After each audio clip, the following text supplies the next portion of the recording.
नमस्कार, राम राम। कैसे हो आप लोग? बढ़िया। पेपर दे के मेरी तरफ से गंतव्य स्थल की तरफ नज़र घुमा लिया आपने, और जिनका पेपर कल या परसों है वो जो है वो ज़रूर देख रहे होंगे। आप बढ़िया, अब जो लास्ट टाइम में कुछ परिवर्तन मत कीजिए, जो पढ़ा हुआ है उसी के भरोसे जाइए, और जो आपको अपने कर्मों का फल वो भी अच्छा मिलेगा, टेंशन फ्री रहो। हम सेकंड ग्रेड की, मैं प्रॉपर आंसर की के लिए नहीं, हम थोड़ी सी चर्चा जो है पॉलिटी के बारे में करेंगे। और करने की बात भी ये है क्योंकि इंडियन पॉलिटी की जो बुक आई है उसको केवल महीना भर ही हुआ है, और हमारे लिए भी एक ये लिटमस टेस्ट था, हमारे लिए भी एक परीक्षा थी अपने आप में। क्योंकि जब भी कोई बुक आती है उससे क्वेश्चन आना ज़रूरी है भाई। जब मेहनत करके हमने बनाया है, बच्चे ने विश्वास करके ली है, तो फिर ज़रूरी है। सेकेंड ग्रेड में हमारे यहाँ कोर्स नहीं था क्योंकि हम RS और PSI में उस समय व्यस्त थे और हम स्टार्ट नहीं कर पाए थे। अगली बार अगर आप लोगों की इच्छा होगी तो हम SST और GK के बारे में ज़रूर सोचेंगे। लेकिन आज मैं आप लोगों को इंडियन पॉलिटी, मैं IR की बात नहीं कर रहा हूँ, इंडियन पॉलिटी और आपके कॉन्स्टिट्यूशन के बारे में जो क्वेश्चंस थे, 9 क्वेश्चन की मैं चर्चा करूंगा जो हम लोगों ने कवर किए थे। और आप खुद देखोगे कि जनरली हर किताब से ही प्रश्न आता है, ऐसा नहीं है कि नहीं आता है। मज़े की बात है कि हमने उस चीज़ के ऊपर अलग से मेहनत करके उसे अलग तरीके से शो किया था, किताब को सरल करके प्रस्तुत किया था। किताब भी कम नहीं है, 300 पेज की किताब है, मैं ये नहीं कहूँगा ये छोटी वन लाइनर कोई किताब है। बहुत अच्छे से हमने इस बुक में दिया था। तो हम लोग चर्चा करते हैं, और पहले जो उल्टी गिनती चालू करें, आज 100वें क्वेश्चन से स्टार्ट कर रहा हूँ, और आप लोगों के पहले क्वेश्चन पर ही मैं जो जो चर्चा कर लेता हूँ। जैसे आप लोगों की क्वेश्चन आया था 100वां क्वेश्चन की निम्न युग्मों देखेंगे तो देवीलाल जी, चरण सिंह जी, सरदार वल्लभ भाई पटेल और मोरारजी देसाई साहब जो हमारे उप प्रधानमंत्री बने, उनसे क्वेश्चन आया। जनरली ध्यान नहीं जाता है, आदमी पढ़ता ही नहीं है फैक्चुअल पोर्शन। मैंने चाहे स्टेट पॉलिटी में उप मुख्यमंत्री हो, चाहे आपकी जो इंडियन पॉलिटी में आपके उप प्रधानमंत्री हो, अलग से टॉपिक बनवाया। आप जब बुक में देखेंगे तो आपको अलग से टॉपिक मिलेगा, उप प्रधानमंत्री क्या होते हैं, कौन कौन उप प्रधानमंत्री हैं, कार्यकाल क्या है, और उनके प्रधानमंत्री कौन रहे हैं। जैसे पटेल साहब के टाइम में आपको विजिबल होगा, पटेल साहब के टाइम में जो आपके जो है वो दोस्तों प्रधानमंत्री नेहरू जी थे, मोरारजी देसाई जी के टाइम में इंदिरा जी थे, चौधरी चरण सिंह जी के टाइम आपके मोरारजी देसाई थे, जब YV चौहान रहे तब आपके चौधरी चरण सिंह जी थे। याद रखना, चौधरी देवीलाल जी 2 बार रहे, एक बार VP सिंह जी और एक बार चंद्रशेखर जी थे, और जब लाल कृष्ण आडवाणी उनके समय अटल जी थे। अब किसी बच्चे का अगर ये पढ़ा हुआ था तो उसे पता था कि बात ये भी जो है वो सही है, ये भी बात जो है वो सही है, बात ये भी सही है। ये आप लोगों का जो सुमेलित नहीं है, ये सुमेलित नहीं है। कर सकते थे आराम से। इंडियन पॉलिटी की बुक में आप लोग देखना, प्रधानमंत्री के जस्ट बाद में उप प्रधानमंत्री जो है वो इस बुक में दे रखा है, और आप लोग इजीली जो है ये क्वेश्चन देख सकते थे। अगले क्वेश्चन की तरफ अगर हम लोग चले, अगला प्रश्न आपसे पूछा कि किसी राजनीतिक दल को राष्ट्रीय दल के रूप में मान्यता देने के लिए निम्न में से कौन सी शर्तें सही हैं, और 4 शर्तें उन्होंने दी, और आपके यहाँ पे पहली, दूसरी, तीसरी, चौथी शर्त है। अब जनरली ये एक ऐसा क्वेश्चन है जिसको अगर आपको अच्छे से कवर करना चाहें, हमने निर्वाचन आयोग में सारे के सारे, केवल ये नहीं, हमने निर्वाचन आयोग में जितने रिफॉर्म्स हुए वो भी हमने डाले, EVM, VVPAT सबकी चर्चा की। और आप जब पॉलिटी के अंदर पेज नंबर 298 में निर्वाचन आयोग के लास्ट में जाएंगे तो विधि आयोग की रिपोर्ट के आधार पर चुनाव सुधार दिखेंगे, आपको राज्य स्तरीय दल की मान्यता दिखेगी, राष्ट्रीय स्तर के दल की मान्यता की 3 शर्तें मिलेंगी, या तो 2% सीट और वो भी 3 राज्य में होनी चाहिए, या लोकसभा या राज्य विधानसभा चुनाव में 4 राज्यों में कुल वैध मतों का 6% वोट और 4 लोकसभा सीट मिलनी चाहिए, या कोई दल 4 या इससे अधिक राज्य में स्टेट जो है वो दोस्तों दल का उसे दर्जा मिले। तो यहां से ये जो पहली बात है, इससे ही पता चल रहा है कि 2% सीट और वो आपके जो है वो 3 अलग अलग जो स्टेट में होनी चाहिए। तो यदि कोई दल कम से कम 3 अलग अलग तरह के दल की जो है वो दोस्तों आप 298 नंबर पेज के ऊपर देखना। और ऐसा नहीं है कि केवल उतना ही बताया हुआ है, आप आगे जब दलों के बारे में भी देखेंगे ना तो उसमें भी आपको आनंद आएगा। बहुत अच्छे प्रेजेंटेशन के साथ आप लोग देख पा रहे होंगे। हाँ, देख नहीं पा रहे हो तो पास आके देख लो। बोले हमने बहुत प्रॉपर तरीके से यहाँ पे दोनों दल, यहाँ पे जो है वो दोस्तों क्या आधार है, इस साइड आपको ये पूरे दल दिख जाएंगे। तो ये हमने निर्वाचन आयोग में जो कवर कर रखा था, और सभी करते हैं, ठीक है। हमने थोड़ा सा प्रेजेंटेशन सही करके हमारी जिम्मेदारी के साथ पॉलिटी को, जो पॉलिटी है वो पॉलिटी रखा, सरल बनाने का पॉलिटी को कभी कोशिश मत करना। भाषा पॉलिटी की रखो, समझो अच्छे से, वो जरूरी है, जल्दीबाजी में मत पढ़ो। बहुत अच्छे लेवल के क्वेश्चन है। अगले क्वेश्चन की तरफ चलें। भारतीय संविधान का कौन सा अनुच्छेद राष्ट्रपति को संसद द्वारा पारित गैर धन विधेयक को पुनर्विचार के लिए वापस भेजने का अधिकार देता है? धन विधेयक की बात नहीं दे रहा, यहाँ राष्ट्रपति की जो विटो शक्तियां हैं उनके बारे में बात है कि वो क्या क्या उपयोग ले सकते हैं। और आप जो पेज नंबर 187 पे जाएंगे 111 में, हमने यहाँ पे जो स्वीकृति देना, अस्वीकृत करना या फिर दोस्तों जो है वो उसे पुनर्विचार के लिए लौटाना, ये पूरी की पूरी बात जो लिख रखी थी। और ये आपका क्वेश्चन था। आर्टिकल 111 जो है वो दोस्तों इसका जो है उत्तर है। और यहां पर पुनर्विचार के भेजने का क्वेश्चन था, सिंपल क्वेश्चन था, आप कर सकते थे, लेकिन इंपॉर्टेंट है, इससे बच्चे को याद हो जाता है। अलग अलग तरीके से बाइफरफिकेट करके फॉर्मेटिंग अच्छी की गई थी ताकि आप और अच्छे से प्रश्न कर सकें। अगर हम क्वेश्चन पूछें आपके यहाँ पे, अलग से आपके यहाँ पे क्वेश्चन पूछा गया कि 42वें संविधान संशोधन द्वारा राज्य के नीति निर्देशक तत्वों में कौन कौन से संशोधन हुए हैं या कौन कौन से अनुच्छेद जो है वो अंतः स्थापित हुए हैं। अच्छा क्वेश्चन है, अच्छा प्रश्न है। और जब इस प्रश्न को आप जब देखेंगे तो बुक में आपको दो जगह मिलेगा। पहले हमने हर जो आपका डीपीएसपी करवाया उसके अंदर जैसे 48A जोड़ा हमने, तो यहां लिखा 42वें संविधान संशोधन से जोड़ा है, जोड़ा है। उसके अलावा आपका जो 39A जोड़ा, ये 39A 42वें संविधान संशोधन से जोड़ा गया है। फिर इससे भी बच्चा भूल जाता है, इसमें कोई सिंपल बात है, सबको पता है। फिर हम लोगों ने इसे जो है वो आगे बताते हुए ये भी बताया, जब आप लोग बुक के अंदर देखेंगे तो आपका पता चलेगा यहाँ पे कि हमने फिर बाद में एक जो है वो अच्छे तरीके से इंडेक्स बनवाई कि 42 से क्या क्या जोड़ा गया, 44 से क्या क्या जोड़ा गया, याद रखना। और उसके साथ साथ आपके यहां पे 86 से क्या क्या जोड़ा गया और उसके साथ साथ 97 से क्या क्या जोड़ा गया, याद रखना। अगर 44वें संविधान संशोधन की बात करें तो केवल यहां पे जो है वो आर्टिकल 38 की जो भाषा थी ना वो चेंज की गई थी।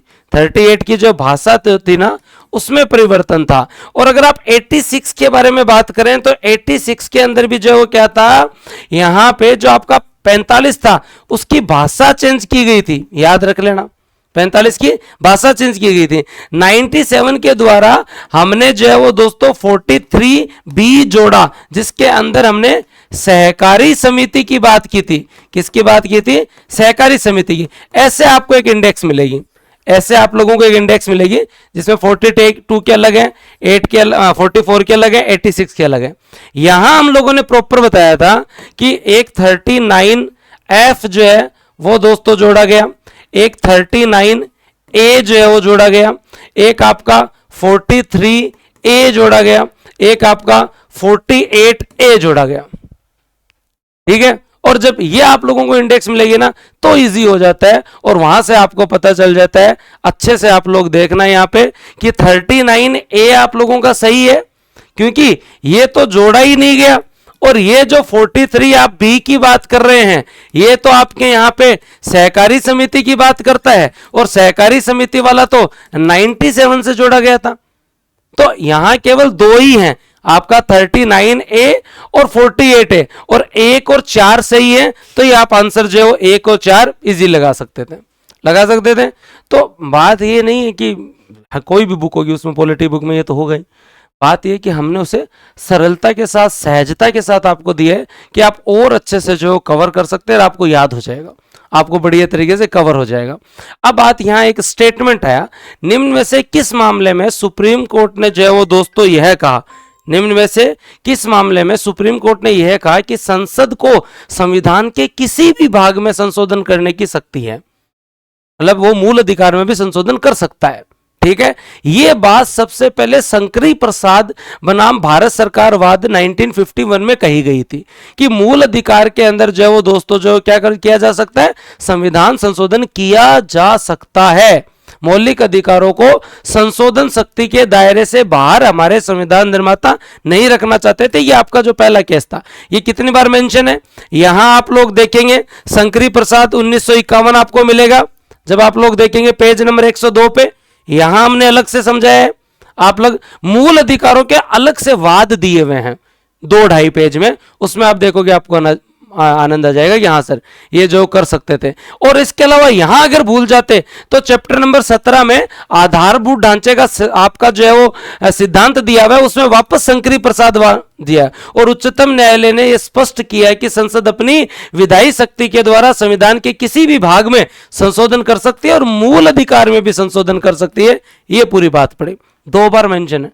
टबर चाह कर भूलना चाहे ना तो भी इस किताब में इतनी बढ़िया फॉर्मेटिंग के साथ उपलब्ध करवाया हुआ है कि आप आराम से याद कर सकते हैं, आप आराम से याद कर सकते हैं। कौन सी विशेषता परिलक्षित होती है? राष्ट्रपति साहब निर्वाचित है, इसका किससे पता चलता है? अब क्या होता है, आदमी पूरी ज्ञानी ज्ञानी बात कर लेता है लेकिन वो शब्दावली अर्थ नहीं समझता ना, तब तक क्वेश्चन नहीं कर पाता। और यहां जब हमने बात की थी डेमोक्रेसी के अंदर, तो हमने ये भी चर्चा की थी, डेमोक्रेसी के अंदर हमने यह भी चर्चा की थी बढ़िया तरीके से कि जो है वो दोस्तों शब्दावली ढंग से पढ़ो। और डेमोक्रेसी के जो टाइप पढ़े थे, अगर आप लोगों ने संविधान की शब्दावली पढ़नी है, मेरे 2 वीडियो बनाए हैं, वहां जाके देखना। मैंने कहा देखो हमने जो लोकतंत्र तो लिया ठीक है प्रॉपर तरीके से और संसदीय शासन व्यवस्था भी ली, लेकिन अमेरिका आपका जो ब्रिटेन वालों के साथ दिक्कत ये थी कि उन्होंने जो है वो दोस्तों जो है वो संवैधानिक राजतंत्र की बात कर रखी है, मतलब वहां पे हेड जो है ना अब भी जो है वो राज्य है, लेकिन यहां आपको शब्दावली दी हुई थी। और जब आप महत्वपूर्ण शब्दावली के अंदर है 5वीं शब्दावली पे जाते हैं, गणराज्य, भारत एक गणराज्य है, इससे तात्पर्य है कि भारत का राष्ट्राध्यक्ष वंशानुगत नहीं होगा, अर्थात प्रत्येक 5 वर्ष पश्चात भारत का प्रमुख जो राष्ट्रपति जो हैं वो अप्रत्यक्ष निर्वाचन द्वारा जो चुने जाएंगे। आई बात समझ में? क्वेश्चन था या नहीं था? था ना, तो फिर टेंशन लेने की क्या जरूरत। ठीक है, उसके अलावा अगर हम लोग बात करें अगले क्वेश्चन, सब टिक लगा लेना भाई। हाँ, और क्वेश्चन भी करवा देंगे। पॉलिटी के बारे में एक बार मैं डिस्कशन करने आया था, सारे क्वेश्चन सही हो रहे हैं तुम लोगों के।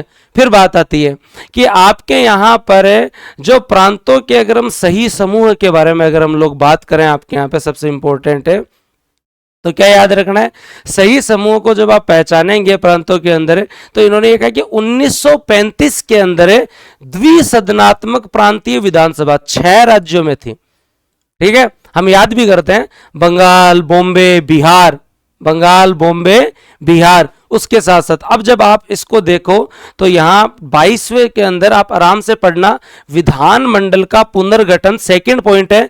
11 प्रांतों में विधानसभा की स्थापना की गई, 6 प्रांतों के अंदर द्विसदनीय व्यवस्था की गई और उसमें 6 कौन से थे? बिहार, बंगाल, बॉम्बे, असम और आपका संयुक्त प्रांत और मद्रास। अब इससे आप जो इजीली कर सकते थे, हाँ सर ये क्वेश्चन किया जा सकता था, बॉम्बे, बंगाल और जो दोस्तों बिहार। इसी तरीके से आप जब क्वेश्चन नंबर 92 आप लोग देखेंगे तो आप लोगों को पता चलेगा कि भारत सरकार अधिनियम 1919 के संबंध में सही कथनों पे जो बात करें, ये स्टेटमेंट एकदम सही है कि हमारे उस समय जो है वो दोस्तों जो है वो सचिव कौन थे और जो है हमारे यहाँ पे उस समय वायसराय कौन थे।